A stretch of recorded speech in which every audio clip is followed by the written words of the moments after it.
Это Колвицкий водопад. Сейчас мы его немножко покрутим. Вон вода идет, идет. Вот это напротив остров. Здесь когда-то мельница была. Напротив солнца мы снимаем. А там два рукава реки Колвицы соединяются вместе.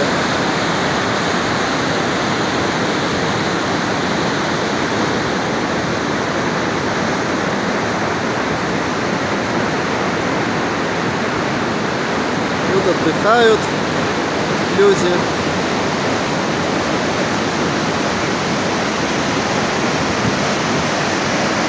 И вот тут когда-то и была эта мельница. Потом ее, видимо, сломали. Такая красота.